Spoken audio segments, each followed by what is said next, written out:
Hello बच्चों। तो आज मैं एक बहुत ही इम्पोर्टेंट क्वेश्चन लेके आया हूँ। बेसिकली ये 3 क्वेश्चंस हैं जो अच्छे क्वेश्चंस हैं। इसमें हर बच्चों को डाउट है। इस क्वेश्चंस को मैं हम लोग कैसे करेंगे, आप एक बार इस क्वेश्चंस को रीड कर लो। ये आपको some basic concept of chemistry के क्वेश्चंस है। पहला चैप्टर है मोल कॉन्सेप्ट, उसी से बेस क्वेश्चन है, उसी के बेस पे क्वेश्चन है ये। आप इस क्वेश्चंस को कैसे करोगे? एक क्वेश्चन है जो मोलल्टी और मोलल्टी पे बेस है। प्योर सब्सटेंस दिया हुआ हमारे पास। क्या चीज? प्योर सब्सटेंस दिया हुआ है। प्योर सब्सटेंस क्या है हमारे पास? एसिटिक एसिड है। एसिटिक एसिड का आपको फार्मूला दिया हुआ CH3COOH। अब इसका अगर मॉलिक्यूलर वेट की बात करेंगे तो मॉलिक्यूलर वेट कितना हो जाएगा? 60 ग्राम पर मोल। ठीक है। और इसकी जो डेंसिटी दिया हुआ है, इसकी जो डेंसिटी दिया हुआ है 1.5 ग्राम पर ml।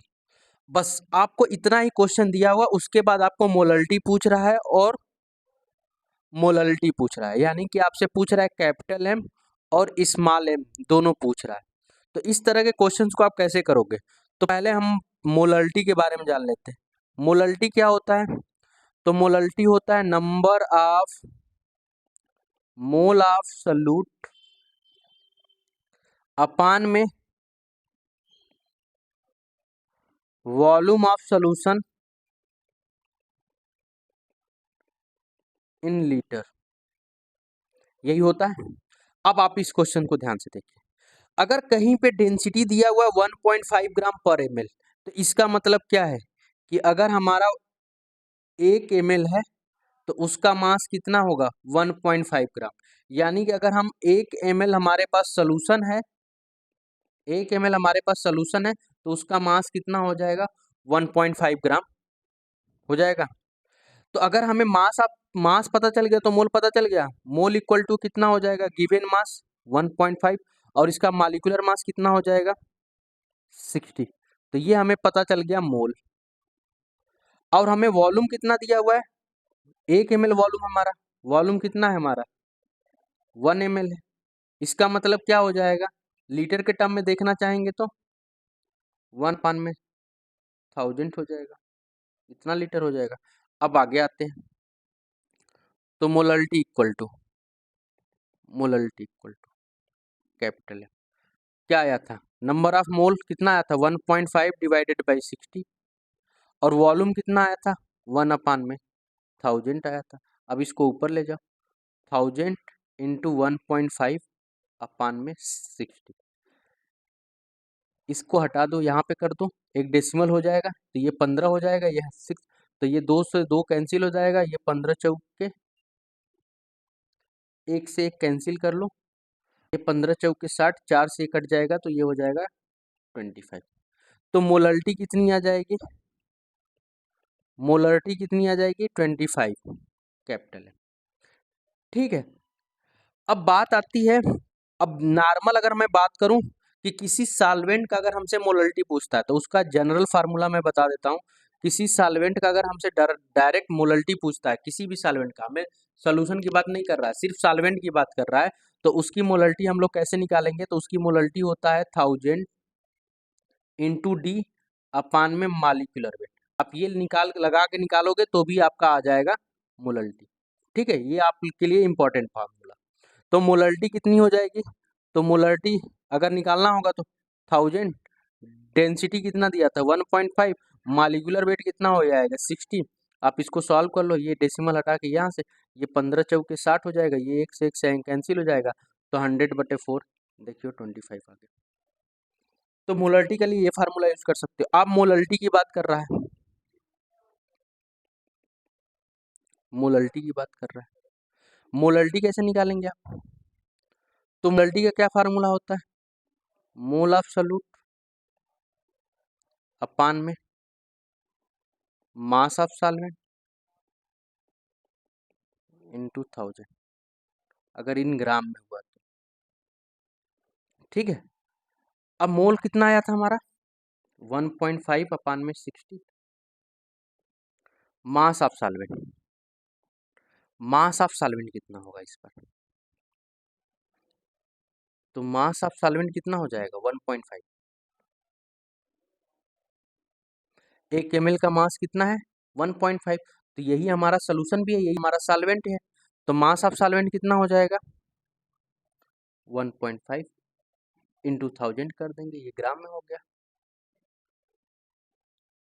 अब इसको कर लो, तो 1.5 डिवाइडेड बाई 1.5 और इंटू 60 और ऊपर क्या हो जाएगा 1000।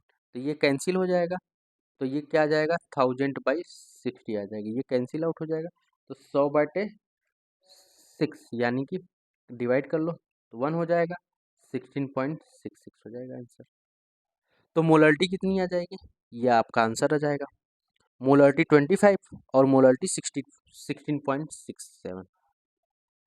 तो इस तरह से आपको मोलरिटी और मोलरिटी निकालना है। ठीक है, अब यहाँ पे मास हम क्यों ले रहे हैं 1.5 ग्राम क्यों ले लिए, क्योंकि देखो आपको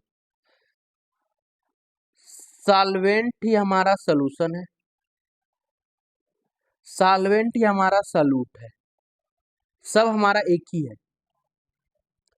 ठीक है, क्योंकि यहाँ पे मिक्सचर नहीं बनाया हुआ है, यहाँ पे प्योर सॉल्वेंट की बात कर रहा है, प्योर। इसी को आप सॉल्यूट भी ले सकते हो, इसी को आप सॉल्वेंट भी ले सकते हो, इसी को आपको सोल्यूशन लेना है। अब जैसे हमें चाहिए उस हिसाब से। अब जैसे यहाँ पे डेंसिटी दिया था 1 ग्राम पर ml, तो इससे हम लोग क्या निकाल सकते थे 1 ml का जो मास होगा वो कितना हो जाएगा 1.5 ग्राम। तो अब ये हमारा मास ऑफ सोल्यूट भी हो गया, ये हमारा मास ऑफ ये वॉल्यूम ऑफ सोल्यूशन हो गया, और इन दोनों का यूज करके हमने मोलरिटी निकाल लिया। अब यही हमारा सॉल्यूट हो गया, अब यही हमारा क्या हो जाएगा सॉल्वेंट हो जाएगा, क्योंकि एक ही चीज है ना सॉल्यूशन के अंदर, सिर्फ और सिर्फ सॉल्यूट है। तो इसलिए ये हमारा सॉल्यूट भी हो जाएगा, यही हमारा सॉल्वेंट भी हो जाएगा। क्योंकि और भी इसके अंदर कंपोनेंट होता तो हम इसको एक को सॉल्यूट मानते एक को सॉल्वेंट मानते। जब हमारे सॉल्यूशन के अंदर सिर्फ एक ही कंपोनेंट है, तो हमारा एक ही कंपोनेंट क्या हो जाएगा सॉल्यूट हो जाएगा, और एक ही कंपोनेंट हमारा सॉल्वेंट हो जाएगा। तो उसी के हिसाब से हम चलेंगे। तो वॉल्यूम हमारा क्या हो जाएगा, वॉल्यूम हम ml से रिप्रेजेंट करते हैं, तो ये हमारा ml से रिप्रेजेंट हो जाएगा। ये हम सॉल्यूट को मास को हम लोग किससे रिप्रेजेंट करते हैं ग्राम से, तो ये हमारा मास हो जाएगा। और हमें जो फार्मूला पता है मोलरिटी और मोलरिटी का, वही हमने अप्लाई कर दिया। मोलरिटी मोल ऑफ सॉल्यूट अपन में वॉल्यूम ऑफ सॉल्यूशन कर दिया, आ गया। या फिर ये फार्मूला यूज कर सकते हो। ठीक है, मोलरिटी निकालनी हो किसी सॉल्यूट का तो आप डायरेक्ट ये फार्मूला यूज कर सकते हो। मोलरिटी अगर निकालनी है आपको, तो मोलरिटी निकालनी है तो मोलरिटी के लिए डायरेक्ट क्या याद कर लो 1000 में मॉलिक्यूलर वेट। मोलरिटी निकालनी है किसी सॉल्वेंट का तो डायरेक्ट फार्मूला आप याद कर लो 1000 में मॉलिक्यूलर वेट, तो आपका क्या आ जाएगा मोलरिटी आ जाएगा। तो होप सो आपको ये वाला क्वेश्चन समझ में आया होगा। अब हम लोग आते हैं नेक्स्ट क्वेश्चन के ऊपर।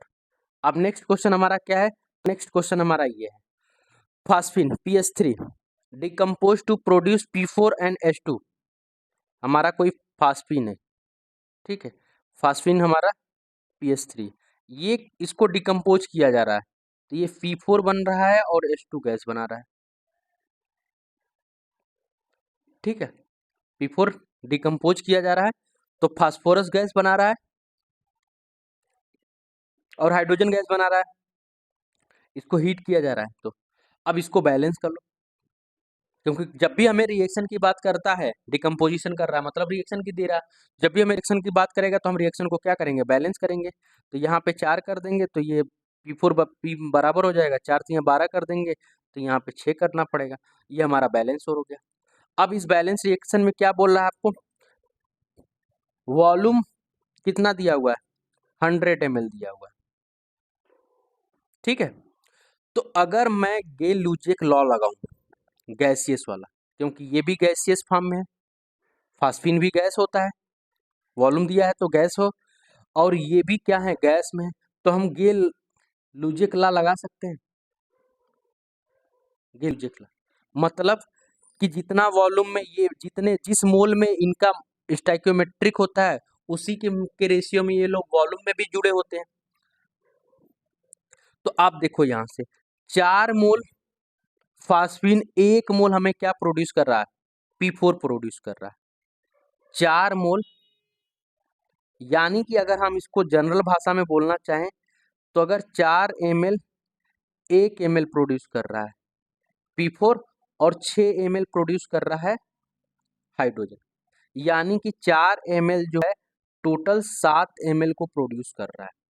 तो 1 ml कितने को प्रोड्यूस करेगा? 7/4 ml को। तो 100 ml कितने को प्रोड्यूस करेगा?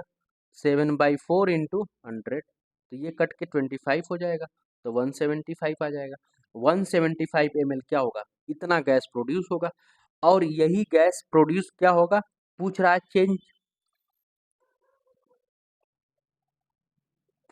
Change in volume. तो चेंज इन वॉल्यूम कितना हो जाएगा? 175 बना है, पहले 100 था, तो चेंज कितने का आ गया? 75 ml का आ गया। आपका आंसर सी आ जाएगा। ठीक है, तो आप गेल यूजे लॉ वाला लगा लो कि मोल और लीटर वॉल्यूम दोनों एक दूसरे के डायरेक्टली प्रोपोर्शनल है। मतलब हम लोग अगर इसको बैलेंस करके देखें तो हम बैलेंस इक्वेशन से क्या बोलते हैं कि 4 मोल फास्फिन गैस प्रोड्यूस कर रहा है 1 मोल P4 और 6 मोल हाइड्रोजन गैस, यही बोलते हैं हम लोग। अगर इसी चीज को वॉल्यूम के टर्म में बोलेंगे तो यही बोल सकते हैं कि 4 ml 1 ml प्रोड्यूस कर रहा है, 6 ml प्रोड्यूस कर रहा है हाइड्रोजन गैस। या फिर इसी को अगर हम बोलना चाहें लीटर के टर्म में, तो 4 लीटर फास्फिन गैस प्रोड्यूस कर रहा है 1 लीटर और 6 लीटर ऑफ हाइड्रोजन गैस। तो वॉल्यूम के टर्म में आप ऐसे बोल सकते हो, मोल के टर्म में आप इसी को बैलेंस इक्वेशन के टर्म में बोल सकते हो। तो यही चीज आप कर सकते थे। तो ये तो आपका आ गया ये 175। क्योंकि हमने क्यों ऐड कर दिया? क्योंकि हमें चेंज इन वॉल्यूम पूछ रहा है। तो चेंज इन वॉल्यूम क्या होगा? इन दोनों को ऐड करने से जितना प्रोड्यूस, पहले हमारा 4 था, अब बन रहा है 7, तो चेंज कितने का आ गया? 3 का। तो 4 पे 3 का चेंज आ रहा, तो 1 पे 3/4 हो जाएगा, तो 100 पे 75। तो इस तरह से भी आप कर सकते थे। क्या? P4 PS3 प्रोड्यूस कर रहा है P4 प्लस H2 6H2 और ये 4। तो ये 4 पे कितना हो रहा है? 1 और ये, तो टोटल कितना प्रोड्यूस किया? 7 ml, यानी कि 4 ml पहले था, तो अब कितना हो रहा है? 7 ml। चेंज कितने का आ रहा है? 3 ml का। तो अब इसी चीज को लिख लो कि अगर 4 ml होता तो 3 ml का चेंज आता। 1 ml है तो कितने का आएगा? 3/4 ml का। अब एक्चुअल में तो ये 4 ml तो है नहीं, कितना ml है? 100 ml है। तो 100 ml पे कितना आ जाएगा? 3/4 इंटू 100 ml। तो 4 से कट जाएगा ये 25 बार में, तो आ जाएगा 75 ml का डायरेक्ट आंसर आ जाएगा। और यहाँ पे हमने निकाल लिया था कि टोटल प्रोडक्शन कितना होगा फास्फिन को अगर बर्न करते हैं। तो फास्फिन को बर्न करते हैं तो 175 ml का प्रोडक्शन हो रहा है। अब ये क्वेश्चन अगर अब नहीं समझ में आया होगा तो एक बार फिर से आप सुनिएगा कैसे करना है। ये आपको बैलेंस इक्वेशन दिया हुआ, फास्फिन को डिकम्पोज कर रहे हैं, तो ये तो अब ये रिएक्शन दिया हुआ, आप इसको बैलेंस कर लीजिए, हो जाएगा। अब नेक्स्ट क्वेश्चन पे हम लोग आते हैं। नेक्स्ट क्वेश्चन क्या है? 2.7 gram silver carbonate on being strongly heated yield of residue weighing. अगर हम लोग 2.7 ग्राम, आपको सिल्वर कार्बोनेट का फार्मूला पता होना चाहिए था, Ag2CO3।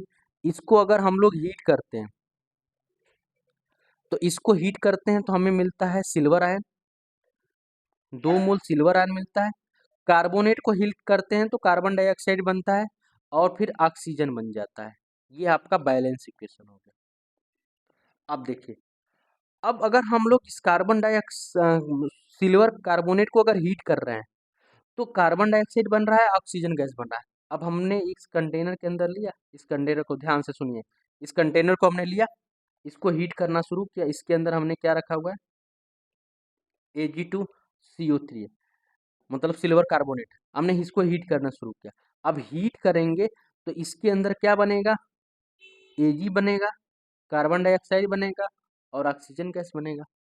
तो आप ये दोनों देखो गैसियस फॉर्म में है, तो ये दोनों तो स्केप हो जाएंगे, तो बचेगा क्या? सिर्फ सिल्वर सॉलिड बचेगा। तो इस तरह से रेसिड्यू का मतलब क्या होता है? जो सोल्यूशन के मतलब जो हम गर्म कर रहे हैं तो बचा हुआ प्रोडक्ट क्या होगा? तो सिर्फ बचा हुआ प्रोडक्ट जो हमारा होगा वो क्या होगा? सिर्फ और सिर्फ सिल्वर होगा। बचा हुआ प्रोडक्ट हमारा क्या होगा? सिर्फ और सिर्फ सिल्वर होगा और कुछ नहीं होगा। क्यों? क्योंकि कार्बन डाइऑक्साइड और वाटर हमारा क्या हो रहा है? गैसियस फॉर्म में। तो इसको जैसे हीट करेंगे तो ये गैस है, तो गैस होगा तो स्केप कर जाएगा। तो सोल्यूशन के अंदर ये जो कंटेनर के अंदर बचेगा क्या? सिर्फ और सिर्फ सिल्वर आयन बचेगा। अब इसी को बैलेंस करके निकाल लीजिए आप। क्या दिया हुआ है? 2.76 ग्राम इसको डिकम्पोज किया जा रहा है। अब इस बैलेंस इक्वेशन को कैसे कर सकते हो, तो स्टोइकियोमेट्रिक वाला फार्मूला लगा दो। हम कार्बन डाइऑक्साइड और वाटर को नहीं निकालेंगे। अब ये 2.76 दिया हुआ है और ये हमसे पूछ रहा है कितना बनेगा, तो हम क्या करेंगे, मोल निकाल लेते हैं। मैंने बोला था कि जो पहला स्टोइकियोमेट्रिक में मैंने रूल क्या बताया था कि जो भी गिवन इन्फॉर्मेशन है उसको मोल में कन्वर्ट कर लो।